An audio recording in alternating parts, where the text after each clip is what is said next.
All right. Good evening, everyone. It is 7 o'clock, so I'd like to be respectful of everyone's time and get started. So if everyone coming in can take their seats, that would be great. We will have time to talk to our partners out in the lobby after the presentation. We should be done here around 7:30, and you'll have until around 8 to be able to talk to our partners. And then I will also be here afterwards for any questions that you may have. So with that being said, I'm going to get started. Thank you so much for coming tonight. My name is Danny Phillips. I am one of the junior-senior counselors at Fairmont, and I am the CCP coordinator for the district, so I will be talking to you tonight a lot about College Credit Plus. A lot of our students do take advantage of this program, and it seems to work very well for the majority of our students. So tonight I'm going to give you all of the information to make sure that you are making the best choice about whether or not CCP is going to be great for your student or not. So College Credit Plus is Ohio's dual credit program. Students can earn both college credit and high school credit by taking college courses. Students who are Ohio residents in grades 7 through 12, and they must be enrolled in a public, private, or homeschool in the state of Ohio to be eligible to take College Credit Plus courses. Students can take a variety of courses at any public school in Ohio, and then there are some participating private schools as well that offer College Credit Plus courses. And then courses are typically held either at the high school, on a college campus, or online. Students can choose from any and all of those three varieties. So how are students going to participate in College Credit Plus? First off is demonstrating eligibility for College Credit Plus. So the state of Ohio has defined eligibility by meeting one of the three items up here. So the first item is to obtain a remediation-free score on one of the standard assessment exams. So for our middle school students or anyone who does not yet have an established high school GPA, you will be part of the group that will have to reach eligibility by taking those remediation-free or the standardized tests. Those can be college placement tests, and those can also be the ACT or SAT. Students can also be eligible by having a grade point average of a 3.0 or having between a 2.75 and a 3.0, and then also an A or a B in any relevant high school work. So what that looks like, for example, would be a student with a 2.8 having a B average in 2 years of an English course. They would then be eligible to take an English course through College Credit Plus. The next step is going to be being admitted to the college that you would like to take classes from. So each student has to apply for admission to each school for their College Credit Plus program, and students can take College Credit Plus courses at more than one university at a time. So for example, Fairmont offers courses through Wright State and through Sinclair. A student could take both courses and be enrolled in both Wright State and Sinclair in the same school year. The college applications typically include a permission slip for the mature content form, which I will talk about a little bit later, and then also a questionnaire about emotional maturity, because that is going to be a huge part of your College Credit Plus experience. And then ultimately, colleges have the final say about whether or not you are admitted. High schools do have the ability to either recommend or not recommend students for College Credit Plus, depending on their standing or any other criteria that the high school has set, but ultimately it is going to be the college's decision whether or not you can participate in College Credit Plus. The next step for students to participate is registering for courses. Students will want to make sure they meet with both the college advisor and your high school counselor or your middle school counselor, depending on if you're in high school or middle school. But both meetings are recommended for College Credit Plus. Students have to discuss with counselors their requirements that need to be met, and then we also are typically in charge of making sure that you are not going over the credit limit. So that is a big reason why that meeting with us is necessary, and then meeting with your college advisor can help you develop either a 15-hour or credit hour pathway. The high school does have some of those developed as well, but the college advisors are really going to be the experts in those areas and help you decide which courses are going to be best for your intended major at that school. So next, we're going to go over some course eligibility rules. So there are some rules as to which courses students can and can't take for CCP. So students have to take their first 15 credit hours in what we call level 1 courses. This does not necessarily mean it is the first level of a course. For example, English 1101 and English 1201 at Sinclair would be 2 levels, first level, second level, but those are both considered level 1 courses at Sinclair. So each school is going to have a list of their level 1 courses, and those courses are going to be in the areas that are listed on the screen right now. And then the other thing too is talking to your counselor or that college advisor is going to help you figure out which classes you are eligible to take in that first 15 credit hour level 1 courses. We also do have some non-allowable courses. So really the biggest one that we get questions about at the high school is the physical education courses. Students cannot take PE courses through CCP. And then any other remedial courses are also not allowable, and then high fees courses are not allowable. Students can take up to 30 credit hours per year. So what that looks like, and that it does include your high school courses as well as the CCP courses you're taking. So each CCP course is going to be between 1 and 5 credit hours. And that does count toward that 30-hour credit limit, but then students also can choose to take courses at Fairmont. So your high school course, if it's a 1 credit course, you multiply it by 3, and that is how many count toward that total of 30 credit hours. Again, that meeting with your counselor is super important because we will help you make sure that you are not going over that credit limit. And then students also have a maximum credit amount that they can participate in throughout their high school career of 120 hours, and that does include middle school. So if you're starting in 7th grade, it is possible that you could max out on college credit hours before you reach your senior year. So just be aware of that and make sure that you are paying attention to that credit limit. Students can technically enroll in more than 30 credit hours. If that does happen, even if the course that puts you over that 30 credit hours is a 3 credit course and you're only over by 1, you would still be required to pay out of pocket for the entire 3 or 4 credit course that you have signed up for. That payment is at the standard rate for the college, not the CCP rate. So that is another thing that your counselor will help you figure out, and your college advisor will also help you with that piece if that were to happen. The other option, if you do accidentally enroll in more than 30 hours, is you can withdraw by the withdrawal date. Your counselor, your college advisor, we are going to let you know if that does happen.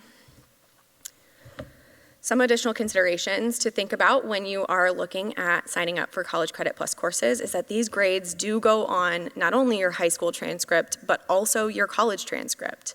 When you sign up for these courses, you are starting your college transcript with those courses. So those grades are going to be factored not only into your high school GPA, but also your college GPA, and could possibly impact things like financial aid and anything in the future as far as admission. And things like that that you might be looking at. So make sure you're aware of that before taking these courses. For these courses, we are weighting our courses depending on the highest weighted course in the subject area. Your counselor is going to be able to tell you which classes are weighted on a 5.0 scale and a 4.0 scale, so make sure you have that conversation if that's something that you are thinking about. One other thing to remember for our male students is that males who are 18 years of age or older are going to be required to register with the Selective Service Program if they choose to participate in College Credit Plus. Students will have 30 days, within 30 days of their 18th birthday, to sign up, and if they don't, they will not be able to participate in College Credit Plus. Some differences between these two programs is that students are typically going to be spending more time on homework. The courses are set up a little bit more student-driven as opposed to teacher-driven like they are in the high school. Students are going to do a lot of out-of-work class, discussion posts, tests and reading, things like that. There's also going to be less tests probably than in your high school courses, but they're going to cover a lot more material when you are tested in your College Credit Plus courses. There are usually typically fewer grades, and things like participation and homework grades are not counted in the majority of our classes. Some do, but most don't. So that is another big difference between high school and college courses. The students are also going to have a lot more responsibility in these courses. Parents cannot contact your professors, whether you're a minor or not, because of FERPA laws. Parents are not allowed to speak with your professors or the advisors at the colleges that you're taking classes through. So this is going to be entirely on you as a student. Make sure you are ready for that before participating. And then the other thing that colleges do take IEPs and 504s, but the student is responsible for sending those to the Student Services Department. That is something that as your high school counselor can absolutely help you with, and then your college advisor can also help you with that. We talked about this a little bit already, but being college ready is more than just being academically ready. That responsibility piece is huge in terms of taking these college credit courses. And then having really good time management and organizational skills is going to be really important moving forward with these courses as well. So students, the great benefit to doing these College Credit Plus courses is that students can earn credits at the same time for college and for high school. So taking an English credit through Sinclair or Wright State would count as a full English credit at Fairmont. And then that also could, in the future, count as a general education requirement or an English requirement moving forward in a 4-year or 2-year program. So that gives you a little bit of a head start and ultimately will save you money in the future. This also is a great way to experience college without quite as much risk. You can go to campus, either Sinclair, Wright State, any of the other local campuses. You can go to campus and take classes and see what it feels like to be on a college campus taking classes. So if a student does not pass a course, then they would be required to pay us as a district back. Those course fees would be at the CCP rate. So that would go on your fees as a student if that were to happen. You can also be charged if you withdraw after the no-fault deadline. Typically, those no-fault deadlines are about 2 weeks after the course starts, so make sure you're aware of that. Each school does publish a registration calendar that has all of those important dates on it, so make sure you are looking at that information when deciding to take these courses. There is College Credit Plus probation, so students who do fail or withdraw from courses may be placed on probation if their cumulative GPA drops below a 2.0 or they withdraw from more than 2 courses in one academic term. So one academic term is 1 semester for us. If a student is withdrawing or not doing well in classes, they will be placed on College Credit Plus probation. And what that means is that students can then only enroll in 1 College Credit Plus course for the following term, and they have that 1 course to be able to bring up their GPA if it is below a 2.0. Students cannot enroll in the same subject of which they failed or earned a D. So an English course, if you did not pass your English course for some reason, you would not be allowed to enroll in another English course that next term. That does affect our seniors quite a bit. So if you're a junior right now and going to be a senior next year, make sure you are paying attention to this because this can affect you and your graduation requirements.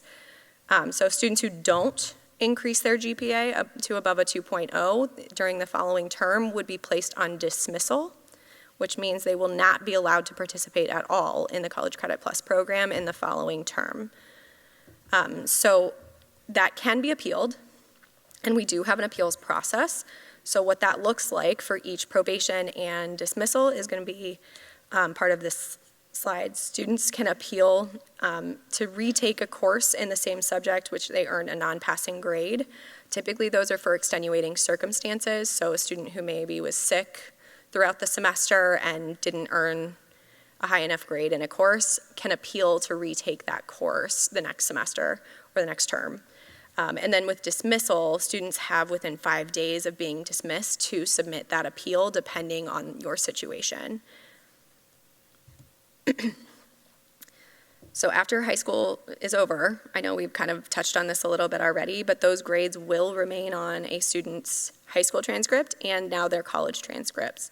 So that can affect future financial aid, and then it also varies by institution, so you're going to want to make sure that you know, if you have a college in mind for the future, that you know what their policy is on college GPAs before you enter that school.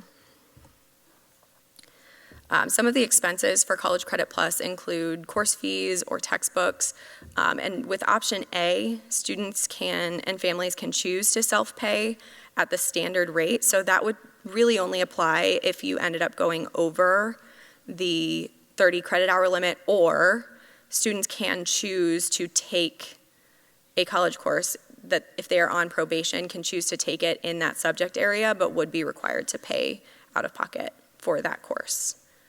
Option B is our default option. This is what we typically use for College Credit Plus, and all tuition, course fees, and textbooks are paid for by the state of Ohio.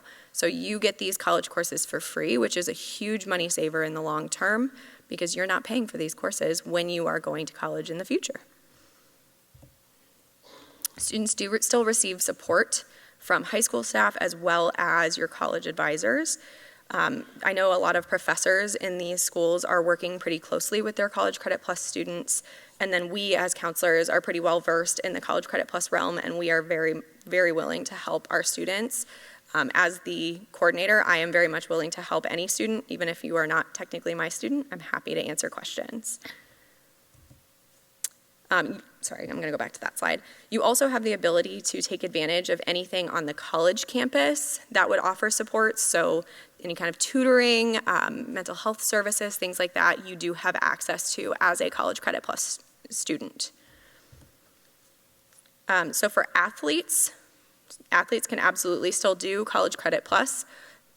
We just need to make sure that you are in enough classes. That's typically where students run into trouble, is maybe not scheduling enough classes to be eligible. That is, again, why that meeting with your counselor is really, really important. I know I've said that a million times already, but I'm going to say it more. So these courses do transfer, and they're usually very transferable to each college that you are looking at, especially if you're looking at staying in Ohio. But each school does have the ability to determine where they are awarding credit. So make sure that you are looking. This website that is part of this presentation will get sent out, by the way, so you will have all of these links available to you after the meeting. This transfercredit.ohio.gov is a great website for figuring out which courses are going to transfer to which schools in the state of Ohio. There's another website called Transferology, which is also great for determining which schools are going to transfer. Make sure you're looking at that, again, if you have a school in mind, just understanding what their policy is for CCP courses. So the deadlines that are coming up for you guys, the first big thing is going to be the intent to participate. That will also get sent out in a link tomorrow with all of the information from tonight. That intent to participate has to be completed for you to be able to take College Credit Plus courses. There are 2 deadlines for the intent to participate. If you would like to participate in the full year of College Credit Plus next year, you will have to fill out that intent form by April 1st. If you're thinking you just want to apply and participate for maybe spring semester of next year, there is also a November 1st deadline for the intent form that will be available as well.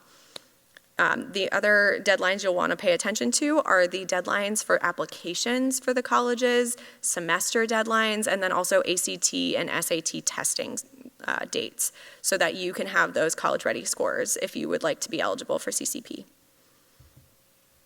So your next steps are to contact us, contact your college advisors, and then complete that intent to participate, apply for admission, and then attend any required CCP orientations through those schools. So each school is also going to have their own CCP orientation. For Sinclair, a lot of that is online and available to watch or attend on your own time. Some other schools may have an official date that you have to attend to be able to do CCP. So for the state of Ohio, all of these slides are ones that the state of Ohio says that I need to present to you. So if you do have questions regarding any of those slides, these are the contacts, and you are welcome to reach out to them. They're very responsive. So if you do have questions and want to reach out to the state, these are your people. Next, I'm going to talk about a little bit of Fairmont-specific items. So students can take classes off campus. I would say the majority of our students do take classes off campus, which means they are not taking classes at Fairmont. They are taking classes with either Sinclair or Wright State, Cedarville, Miami, any of those schools. If you're taking courses with them, then that is considered an off-campus course.